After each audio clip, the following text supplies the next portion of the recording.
എല്ലാവർക്കും നമ്മുടെ ചാനലിലേക്ക് സ്വാഗതം. ഇന്ന് നമ്മൾ നല്ല അടിപൊളി ഒരു സൈഡ് ഡിഷാണ് തയ്യാറാക്കുന്നത്. നമുക്ക് ചപ്പാത്തിക്കും പൊറോട്ടയ്ക്കും ചോറിൻ്റെയും എല്ലാത്തിൻ്റെയും കൂടെ അടിപൊളിയായിട്ട് കഴിക്കാൻ പറ്റുന്ന ഒരു സൈഡ് ഡിഷാണ് നമ്മൾ തയ്യാറാക്കുന്നത് കേട്ടോ.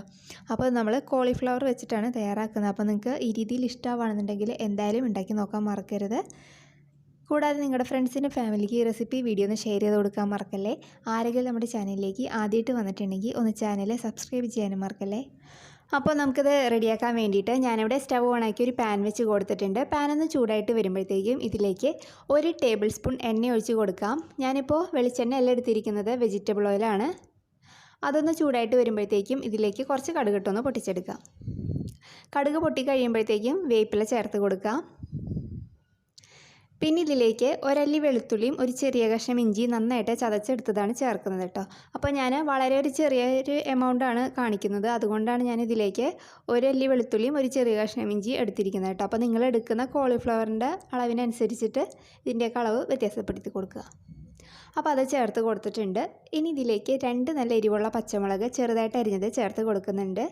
അപ്പോൾ എരിവിൻ്റെ അളവും നിങ്ങളുടെ ഇതിനനുസരിച്ചിട്ട് മാറ്റം വരുത്താം. പിന്നെ ഇതിലേക്ക് 2 വലിയ സവാള നന്നായിട്ട് ചോപ്പ് ചെയ്തെടുത്തത് ചേർത്ത് കൊടുക്കുന്നുണ്ട്. നിങ്ങൾക്കിത് നീളത്തിൽ വേണമെങ്കിൽ അങ്ങനെ കട്ട് ചെയ്തിട്ട് ചേർക്കാം. ഇനി നമുക്കിതിലേക്ക് ആവശ്യത്തിന് ഉപ്പ് ചേർക്കാം. ആദ്യം നമുക്ക് കുറച്ച് ചേർക്കാം, പിന്നെ നോക്കിയിട്ട് ചേർത്താൽ മതി. പിന്നെ ഇതിലേക്ക് ഒരു 1/4 ടീസ്പൂൺ മഞ്ഞൾപ്പൊടിയും കൂടി ചേർത്ത് കൊടുക്കുക. ഇതിനി നമുക്ക് നന്നായിട്ടൊരു മീഡിയം ഫ്ലെയിമിൽ ഇട്ടിട്ടൊന്ന് വഴറ്റിയെടുക്കാം. അപ്പോൾ സവാളയൊക്കെ വല്ലാതെ അങ്ങോട്ട് ഫ്രൈ ആയി പോകരുത്, ചെറുതായിട്ടൊന്ന് വാടി വന്നാൽ മതി. അപ്പോൾ അതവിടെ നന്നായിട്ടൊന്ന് വഴന്ന് വന്നിട്ടുണ്ട്. ഈ സമയത്ത് നമുക്കിതിലേക്ക് 1 ടീസ്പൂൺ മുളക് പൊടി ചേർത്ത് കൊടുക്കാം. അപ്പോൾ മുളക് പൊടിയുടെ അളവും നിങ്ങളുടെ എരിവിനനുസരിച്ചിട്ട് മാറ്റം വരുത്താം. എന്നതിന് ശേഷം നമുക്കിത് വീണ്ടും ഒന്ന് വഴറ്റിയിട്ട് കൊടുക്കാം. ഈ മുളക് പൊടിയുടെ ഒക്കെ പച്ചമണമൊക്കെ ഒന്ന് മാറി വരണം. അപ്പോൾ അതവിടെ റെഡി ആയിട്ടുണ്ട്. ഈ സമയത്ത് ഇതിലേക്ക് ഞാൻ ഒരു കോളിഫ്ലവറിൻ്റെ പകുതി ഭാഗമാണ് എടുത്തിട്ടുണ്ടായിരുന്നത്. അതിൻ്റെ അല്ലികളൊക്കെ ഇതേപോലെ ആക്കിയതിന് ശേഷം ഉപ്പിട്ട് നല്ല ചൂടുവെള്ളത്തിൽ ഒരു 5 മിനിറ്റ് ഇട്ട് വെച്ചിട്ടുണ്ടായിരുന്നു. അതിന് ശേഷം അത് വെള്ളത്തിൽ നിന്ന് എടുത്ത് നന്നായിട്ട് കഴുകി വെള്ളമൊക്കെ കളഞ്ഞ് ഡ്രെയിൻ ചെയ്തെടുത്ത് വെച്ചിരിക്കുന്നതാണ്. അപ്പോൾ അത് നമുക്ക് ഇതിനകത്തേക്ക് ചേർത്ത് കൊടുക്കാം. എന്നിട്ട് നന്നായിട്ടൊന്ന് മിക്സ് ചെയ്ത് കൊടുക്കാം. ഇതൊരു 5 മിനിറ്റ് ഇതേപോലെ ഇതിനകത്ത് കിടന്നിട്ട് നന്നായിട്ടൊന്ന് മിക്സായിട്ട് വരണം.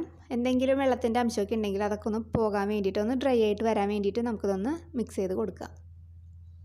അപ്പോൾ അതവിടെ കോളിഫ്ലവറൊക്കെ നന്നായിട്ടൊന്ന് ഡ്രൈ ആയി വന്നിട്ടുണ്ട്. ഈ സമയത്ത് നമുക്കിതിലേക്ക് 1 ടേബിൾ സ്പൂൺ ടൊമാറ്റോ കെച്ചപ്പ് ചേർത്ത് കൊടുക്കാം. അപ്പോൾ ഇതിൻ്റെ അളവ് നിങ്ങൾക്ക് വേണമെന്നുണ്ടെങ്കിൽ 2 ടേബിൾ സ്പൂൺ വരെ ചേർത്ത് കൊടുക്കാം. നിങ്ങളുടെ പുളിയുടെ അളവിനനുസരിച്ചിട്ട് ചേർത്ത് കൊടുക്കാം. ഞാനിപ്പോൾ 1 ടേബിൾ സ്പൂണേ ചേർക്കുന്നുള്ളൂ, കാരണം ഇത് ചെറിയൊരു എമൗണ്ട് ആണല്ലോ. എന്നിട്ട് നന്നായിട്ടൊന്ന് മിക്സ് ചെയ്ത് കൊടുക്കാം. ഈ കോളിഫ്ലവറിൽ എല്ലാ ഭാഗത്തേക്കും ഇത് എത്തുന്ന രീതിയിലൊന്ന് മിക്സ് ചെയ്തെടുക്കുക. അപ്പോൾ അത് നന്നായിട്ടൊന്ന് മിക്സ് ചെയ്ത് കൊടുത്തിട്ടുണ്ട്. ഇതിനി ഇതിനകത്തേക്ക് നമുക്ക് ഒരു 1/4 കപ്പ് വെള്ളം കൂടി ചേർത്ത് കൊടുക്കാം.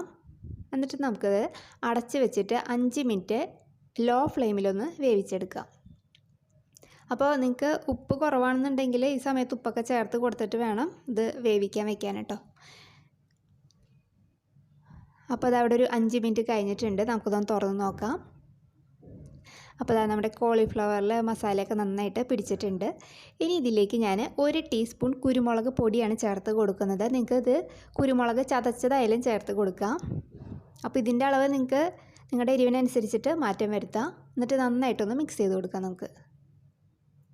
അപ്പോൾ അത് നല്ല അടിപൊളി നല്ല ഡ്രൈ ആയിട്ടുള്ള കോളിഫ്ലവർ പെപ്പർ ഫ്രൈ ഇവിടെ റെഡി ആയിട്ടുണ്ട്.